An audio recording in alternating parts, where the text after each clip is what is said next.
Welcome to the Product Rising podcast. Today we are joined by Tonia Osadebe, a leader in responsible AI and AI ethics, which is a critical component of the fast-growing AI landscape.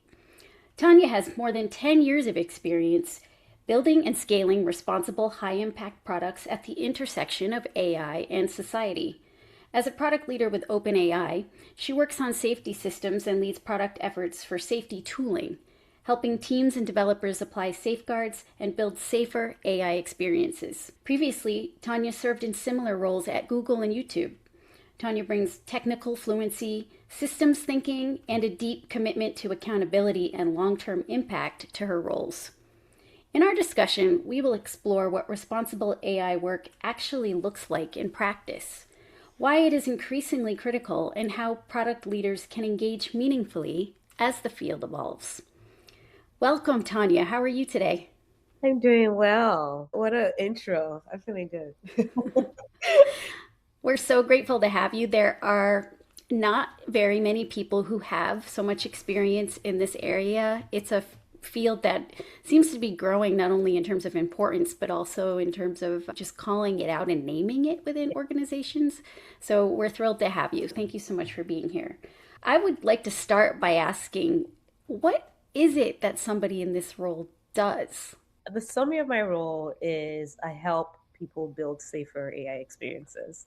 And that manifests in two ways. One, working internally with product teams, helping them understand the safety risks, and also collaborating with them on what are the mitigations for this risk, and ensuring that at the end of the day, we're launching amazing products that are also safe for our users. The second part of my job is building safety tooling for external users that are leveraging some of our AI products to enable them build safer experiences. So the idea there is, again, we have the responsibility to make sure that our products are safe, but because we're building the foundational tooling that a lot of people are building on top of, we also want to be able to enable them create safer experiences for their own users. So that's my job. I spend a lot of time working with product teams, with engineers, with data scientists, trying to understand the space, trying to understand how the product works. And then from that, being able to bring the lens of like, what are all the ways that this could go bad, measure that, and then also come up with mitigations to make sure that we're releasing something safe. Okay, so in the product development process, do you come in at the beginning, the middle, or the end, or is it all three? Yeah, it depends. Ideally sooner, right? Because you want to get a sense of like, hey, I want to do X, Y, Z. And I'm like, Z, it's kind of a bad idea. Here's all the ways that it could go wrong. How about we start with X, right?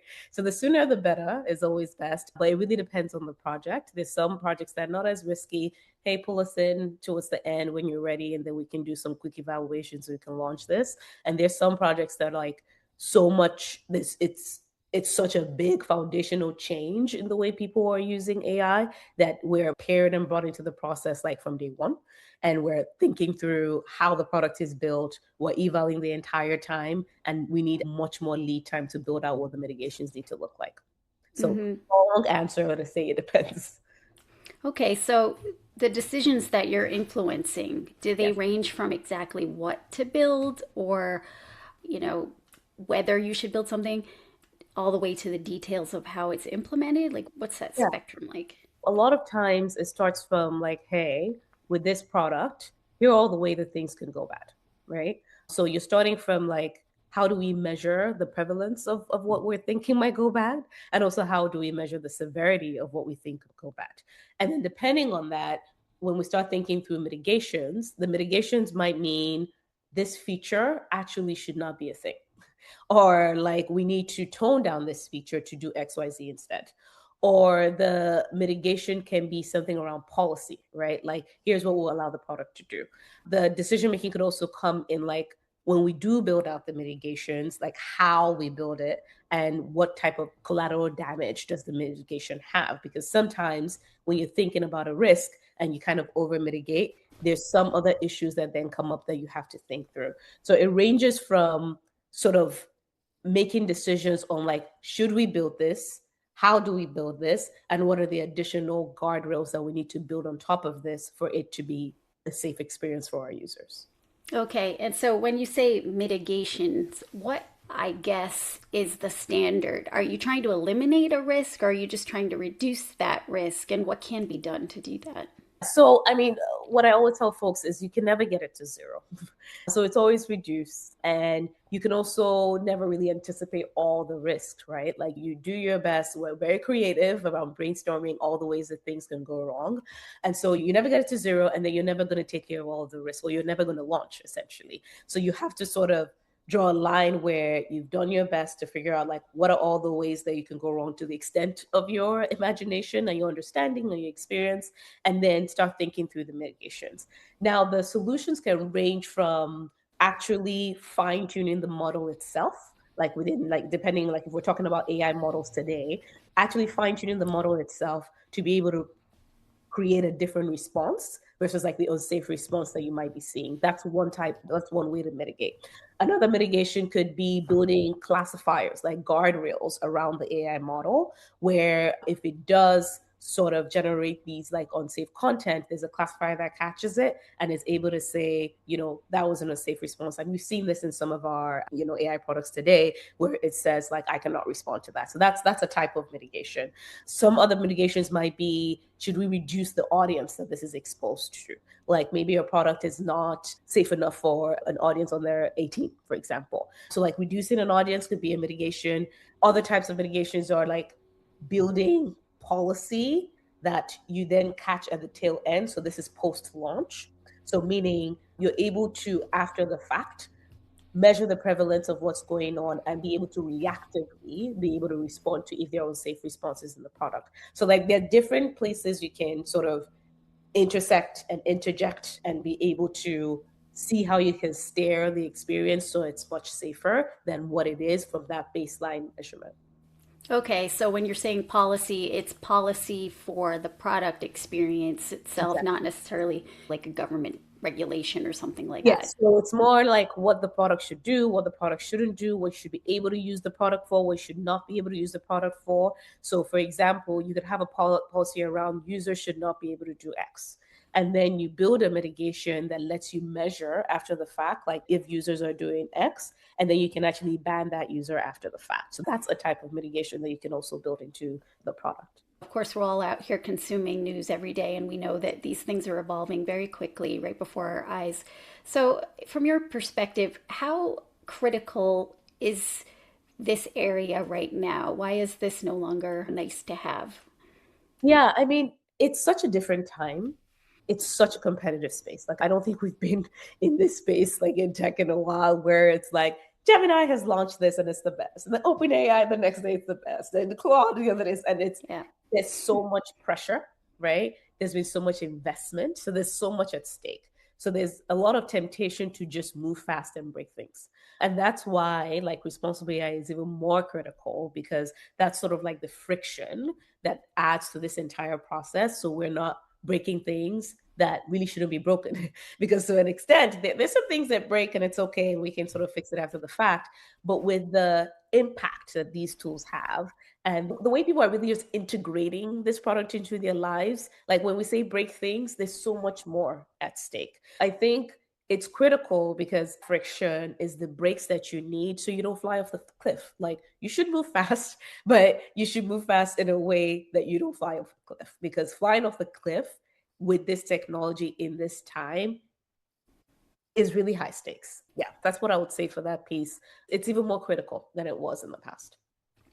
So, have we seen an example of something where it kind of went off a cliff where now we know better and we would work harder to put the Yeah. safeguards in? Yeah, so many examples, and some of them even publicly shared, like with Google, with AI overviews, and I don't know how many people follow the news, but there was the whole escalation around glue on pizza, where Oh, we right. were, and there's all the news that you're hearing where because the space is so novel, like I mentioned, you cannot estimate like all the things that can go wrong.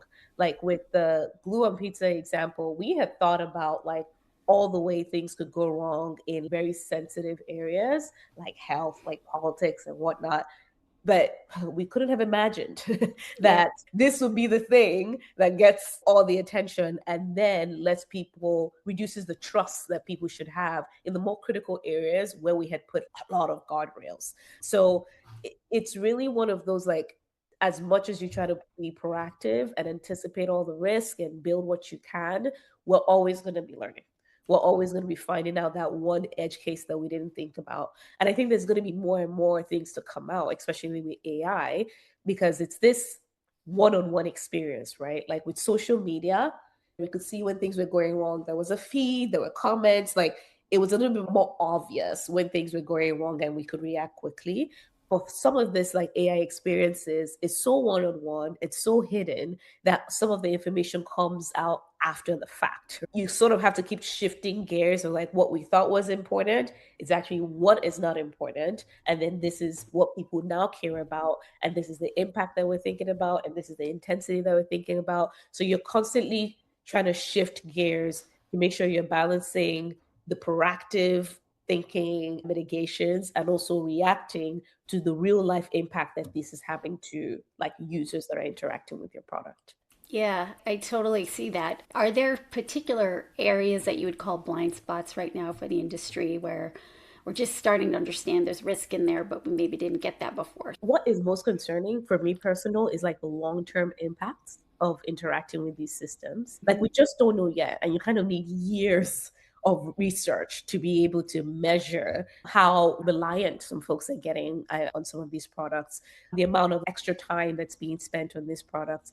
Like there is what we can measure now, and then there is what we would not know until it's been years. And we're now seeing that human interaction is now different because of AI being in the middle. We have things like people are using AI in churches to build their sermons and whatnot. Mm. Like, what's the impact of that? Well, we don't know, and we won't know until maybe it's too late. You have things like, with education, where people are excited about being able to tutor and teach and whatnot, but then people are like, well, will the kids still be able to critically think?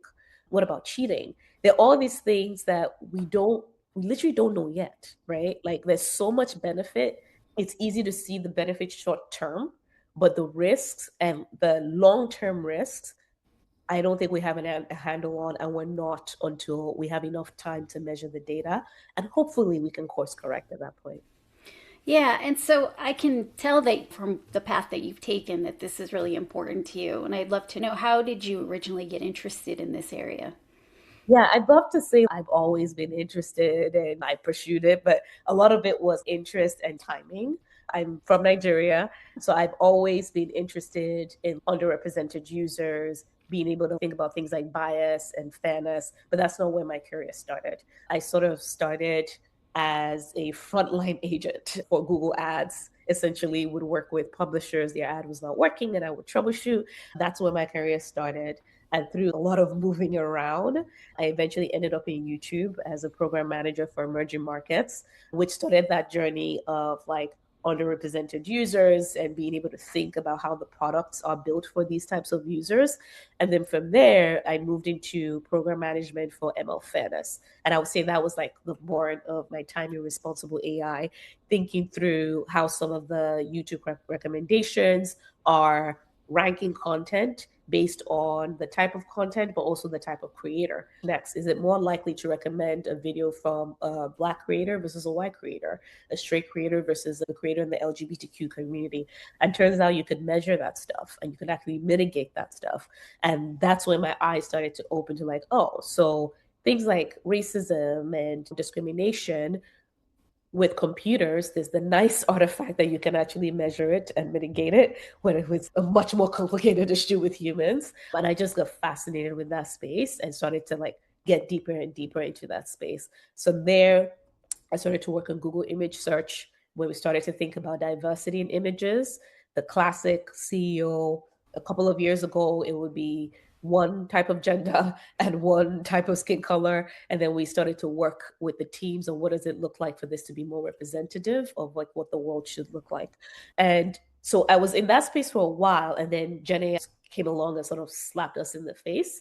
And I don't think anyone really knew what responsible AI would look like in this space. But what was already sure is because we had frameworks, methodologies, principles around like how we think about responsible AI in just AI and ML, we were not starting from the scratch. So we were able to import at least like some of the foundational stuff. And so a lot of people on my team sort of moved from responsible AI in the traditional ML and AI space into like the Gen AI, responsible AI, and we just started to build from there. So that's how I started to lead responsible AI for AI overviews and AI mode. And I loved it. It's a kind of job where you have to think about the worst case scenario. And a lot of people just don't have that intuition. Like product managers we're sort of trained to think about what is the way to expand this product, what is the way to grow this product, and what are the like cute features and whatnot that will really get people excited and thinking about utility. So it's a very unique skill set to sort of step away from that and start thinking about how things can go wrong and being able to think through like how do you measure like what is the likeliness of this thing going wrong versus there's something else you should be thinking about that is not on your radar yet. So it's always a wonderful conversation when I'm working with PMs, seeing them get excited about their product, and then we're able to like, my two heads combine. All right, here's all the ways that this could go wrong. Let's figure out how to mitigate it so this amazing product that you've come up with can actually be successful. The worst case scenario that we're trying to solve for is you put this product out there and all the benefit and utility that you were hoping for is sort of overshadowed by the worst thing that could happen with your product. How does that information get received? So, when you're working with these teams, like you said, mostly you want to get your product out there. That's the big goal most of the time. You're trying to get to launch and you have obstacles Right. always Deadlines for and getting whatnot. there. And now we're adding this new set of factors that everybody has to consider and probably solve for. So, Yeah. how is that relationship? Yeah. Honestly, there's some people that are like, oh my God, I didn't think about that. Oh my God, you're right. Okay, how do we solve? And it's like, that's the best case scenario where it's collaborative. It's not a like, we're not the, fun police. And we're really just trying to figure it out together on like how to move this forward. So that's the best case scenario. Depending on who you're working with, you're somewhere there. And then you have like the worst case scenario where you're literally seen as the fun police. Like this would never happen. Why would you even think like that? You literally just untie my product. And you still have those type of people that are thinking that way. There's work in the education and in the like why this is important and why this is not an attack against your product and why just the way we think about like privacy, they're just things you have to think about and solve for. And also, I think the important thing too is success in this role is that the product team is well educated on the risks and also well educated on how to solve the risk and has the support to solve them, right? So there's a world where you're educated on the risk and you're walking in with your eyes wide open and saying, okay, I'm willing to accept this risk. And here's how I think I would respond if this call that I made on accepting this risk was the wrong call, right? Versus I'm just going to close my eyes. What you're saying will never happen. This is just blocking my product, right? So I think that conversation, this is to educate you so you can build the best product and you can make the decision of like, yes, I see this can go wrong, but it's a risk I'm willing to accept. And here's my justification. That's an option for you. But what we're not going to do is act like we didn't discuss these are the things that could go wrong. That's the process is broken at that point. So I think it's really just being able to level set like what is the point of these conversations and what are your options, right? So sometimes you can't mitigate all of it. Sometimes you're like, okay, that's bad, but I think it can happen. It's likely to happen 0.0001% of the time. So I think we'll accept this risk. And sometimes we have those conversations and turns out when it launches, it never happens. And we're able to say, okay, we thought about it. We had a plan if it happened, like to react after the fact, but it didn't happen. But we're grateful that we're prepared. Okay, so as far as those mitigation plans are concerned, does the teams work together to come up with what those reactions would be? Is that part Yes, of it's a collaborative process where like my team sometimes if it's a risk that we're super familiar with, we already have tooling for, we already have eval sets for, and literally we're just like, hey, just plug this into like your pipeline and this will solve for. That's the best case scenario. Sometimes it's hey, this is a risk. We have no idea how to solve it. And we're kind of trusting you to figure it out. There's some scenarios like that because the safety systems team can't take everything on. And then sometimes there's a risk that we are willing to collaboratively solve for because we know that it will set the foundation to be able to solve this risk like wider term across the entire company. So it's always like a case by case basis. Like, is this something that we need to assess and evaluate and come up with the risk, but also be collaborative in coming up with a solution versus just enable and empower the team to come up with what makes sense for their product. So those decisions just depend on what type of product we're talking about, what type of risk we're talking about, and how much will it take to be able to solve for it.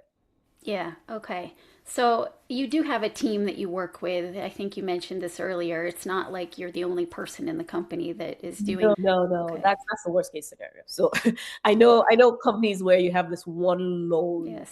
working across the entire company trying to convince everyone to do the right thing.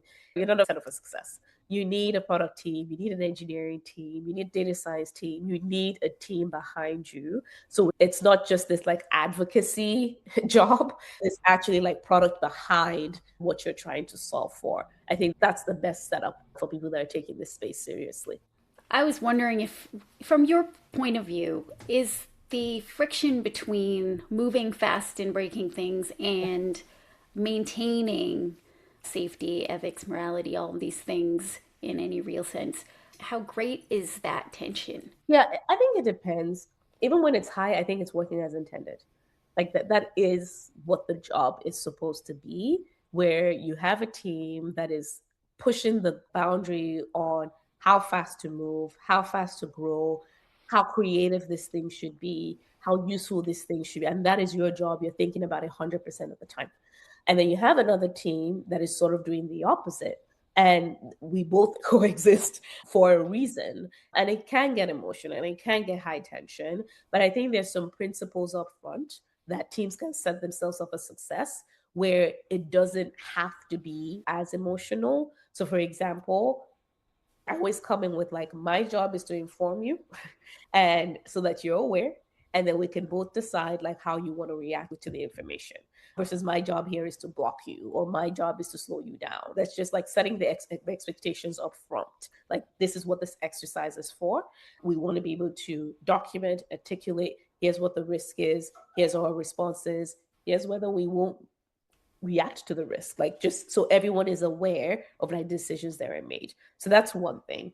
The other thing is measuring where we can. So like there's always a data point, right? Because you can always come up with like the worst example ever, but like how prevalent is it? Like having some kind of evaluation and framework that lets you say like, this thing happens 97% of the time. It's really bad. You need to fix it. So those numbers sort of Mm-hmm. take the emotions out.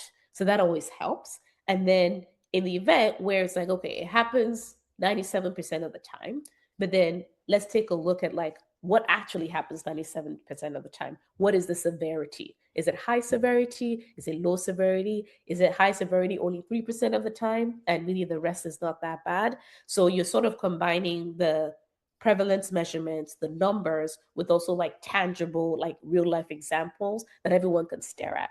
That also makes it real. And then by those data points combined, like everybody can make like a grounded decision, right?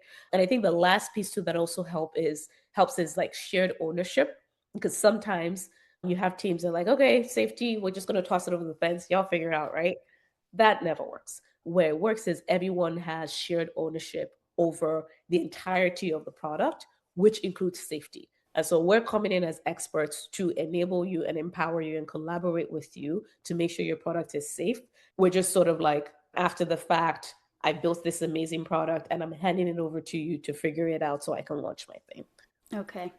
Given everything you just said, what do you think is most misunderstood about how AI systems work? Maybe not necessarily internally, but like the customers you mentioned earlier in this interview. What is kind of everybody a little behind on? Yeah, I'd say just kind of understanding that AI, generative AI, is an amalgamation of what already exists, if that makes any sense. So, for example, I'll start from just like AI, right? When we started to look at things on Google Images, and there was, there's all sorts of external escalations on like, when I type in this, this is the image I see. When I type in that, this is the image I Google. How did you do this? Why did you do this? And when you like look under the hood, it's really a reflection of what's already on the internet. It's almost like a mirror back at humanity. Like, this is humanity. Like, no one is sitting down in like a back room, like generating hurtful content. And this is what we want to show on the first like page of a Google Images page.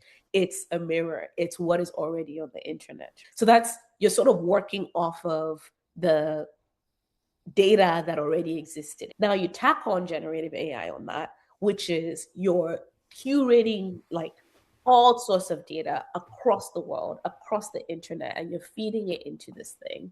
And, when you start like during the early days when there were, it would say harmful stuff or hateful stuff or whatnot, that's stuff that's on the internet that has just been sort of amalgamated, and it's now, we call it generative AI, but it's almost just taking all the information that it has out there and generating it out of the content, right? So I think the biggest thing that's misunderstood is these things are not like, it's a mirror of all the information that's out there, all the flaws. That humanity is full of flaws, and we're doing our best to be able to build the guardrails so that out of the mess that is humanity, a little bit of that is curtailed and mitigated, and we're able to show you the best to the best of our ability. I think that's the biggest thing that I think people underestimate. What do you think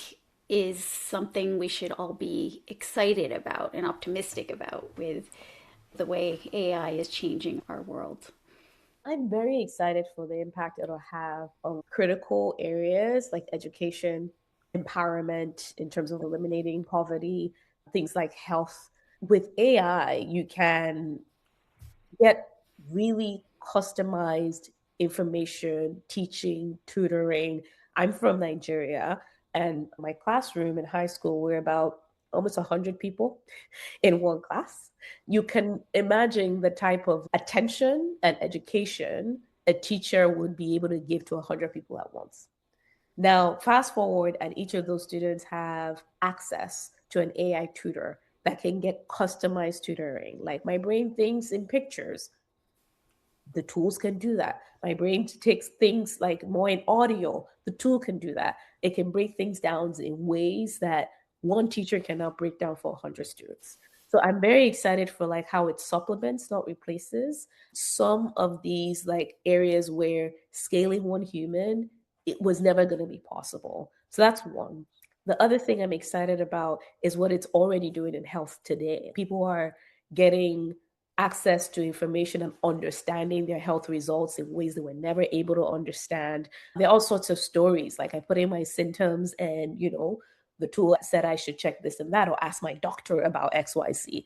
People can get their test results and put it in whatever their favorite AI tool is and just like try to understand what they're looking at. I got a letter from, like, very confusing letter about something about my taxes and whatnot. I just took a picture like, hey, break this down. Do I have any action item here? Yes or no? And it was like, this is actually good news. I'm like, okay. So there's just this level of information in a way that we will actually be able to absorb and understand that we've never been able to have access to. We've had access to Google, but it has never been personalized. It has never been like based on the information that I have and that I need. So I'm very, very, very excited for that. Not ignoring like all the risks that will come with it, but I think we're at a time where like a random person in some remote village that happens to have access to ChatGPT or Gemini or whatever their favorite tool is can now build an app, right? You have these coding tools that things that you could never have imagined. Building a website now takes like an hour tops, if not less. Like, you just have access to things that were really gate kept. And now there's democratization. So I think that's going to change the way people work, the way people think, the way people dream, right? Like your dream is now just a little bit closer. In the past, maybe you couldn't afford the X thousand dollars to hire someone to build out XYZ. Now you can, right? So I'm very excited for. I think we're just seeing the beginning. It's still a little bit like if there's a set of people that can use the tools and are making progress. But I think that's going to start to like spread around a little bit where my mom and my dad can use Gemini to do XYZ and do things that they were never able to do in the past. Well, that's actually what I was going to ask about is in terms of AI literacy. What do you think everybody should start to educate themselves on and get to know just so they're somewhat fluent? I think just play with it. Like the way I use it, like I try things and I'm like, okay, you're not there yet. And then I try something a little bit less complicated because I think there's an extent to which like it's capable of so much, but it's being used to like redraft an email, like really simple things when it's capable of so much more. So I think just starting to think AI first, like whatever you want to do, try it first and see like the extent to which it empowers and it enables, understand like its limitations, always cross check, always have like, that we call it like human in the loop, like don't just accept what its output is, be able to review it and whatnot. And then it's always changing, right? So what you tried, last month and didn't quite work and, wasn't the quality that you expected, try again this month. Tactical example, I wanted to do a flyer for my son's birthday. Typically, I will go in Canva and start playing around, and that would take me hours to figure out. And I put it in ChatGPT. I was like, "Hey, based on what you know about my son, generate a flyer for his birthday." And it generated the most delightful thing that had like rockets and math and whatnot, because those are the things I have talked about, like what my son was interested in. And I showed it to him, and he was like, "Oh my gosh, this is perfect." And then we started to play around with it, like, okay, what if this was blue and what if this was white? And there was just this wonder and magic that we were able to experience because of this tool. And I think that shows like that personalization, that ease. As moms, listen, we need as much help as possible. Delegate as much as you can, and just it's there, it's useful. There are a bunch of things that we're so much harder without it. Not like trust it with all your life information and trust that it's perfect, but at least give it a chance to automate some of these like manual tasks that would take way too much time, because it's really good at it. Planning trips, like this, just Yeah. it's just really good at it. You might as well. Yes, I have used it for planning trips. In fact, I use it to plan every trip now. Yeah. Yeah. So, if you're in a company that does not have a safety team, or maybe even an individual, because I think there are quite a few that do not, how could product leaders just start to get some of this perspective into their roadmap planning? Is there a way they can ease in? I'm blessed to have worked in teams that have dedicated teams to safety. Most people don't have the intuition. It's very difficult. But one thing I can say is the AI tools themselves are actually quite good at being able to assess risk. So, meaning, I'm trying to build a tool that does XYZ. Please come up with the 10 ways things could go bad. And it actually has a decent output and come up with ways to mitigate. So, even using the AI to sort of grade and be able to suggest where things could go wrong, it's not a bad place to start. I remember in the early days when we used to think through things like stereotypical responses. This was at Google. And one of the ways we used AI was like, hey, is this response stereotypical? And it would actually respond like, yes. And then we would say, okay, based on that response, rewrite it so it's not stereotypical. And then it would do that. And then we'll take that data and retrain the LLM. So you're using the AI to grade, to improve, and to be able to make itself better. We had never seen that before. We were in a world where you would then have to take it, a human would manually need to grade it, manually need to update it, and then figure out how to get it back into the LLM. It comes with risk, but it also comes with quite a bit of like power to be able to evaluate and mitigate the risks. So, Hmm. yeah. Okay, so for people who might be kind of interested in this area, is there a path in that you can recommend? You came yourself came from a different area, so I'm curious to hear what you think. I see so many different backgrounds Yeah. from people who are in this space today. So, what is your advice? Yeah. I'd say, read up, stay abreast with the times, like, because it changes quite quickly. What you thought made sense and what you thought was like to the extent of how things could go bad yesterday could be different tomorrow. So just being able to stay in the know of like what the space is, one. Two, looking for opportunities to bring your perspective in, because like I said, it's kind of a unique skill set to be able to think through like what are the ways things can go wrong. So any opportunities, like whatever room that you're in and you're able to speak up and like, hey, I'm not a safety expert here, but even as a human being, I can think about how this could be used to do XYZ that could be harmful. And starting to just like be confident and building the intuition on like what things can go wrong and offering that perspective in whatever room that you're in. And then, you start together like, oh, I didn't think about that. And like, what do you think would be the solution to that?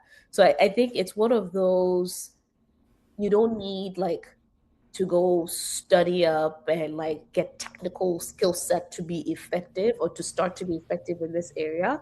It's just sort of building that muscle to be confident enough to be that one person in the room of like, okay, what if this goes left? And here are all the ways that it could go left. And can we think about that? And then you start to be seen as the person that is able to bring that fresh perspective in the room. I think sometimes it might not start as like an official role, but it might just start from you being the voice in the room that starts to bring that responsible, ethical perspective in a way that is not combative, right? Because sometimes you have people in the room that are that voice, but it's not collaborative. It's not in the interest of advocates launch the product safely. It's in the interest to block the product launch. So also knowing the nuance and the difference there and being able to adjust tone, adjust perspective, adjust experience, adjust examples so people get it. And, it starts with one conversation and, who knows where that could take. Thank you so much, Tonia. This has been really educational for me, but also just a pleasure to hear your stories. And I feel like we're in good hands. So thank you so much. I really appreciate it. We're doing our best. It's hard to tell. Like a lot of people ask, like, what do you think is going? What do you think will happen? Like, we don't know. This thing is moving so fast. The advancements are happening so fast. So we're just going to do our best with the information that we have. But Well, yeah. thank you for having me. This is wonderful. This podcast is an original production of Women in Product. Follow us on Apple Podcasts, Spotify, or the Women in Product YouTube channel. Leave us a review so that others can discover us, or share this episode with someone you know. Original music provided by Jenny Hahn. Thanks for joining.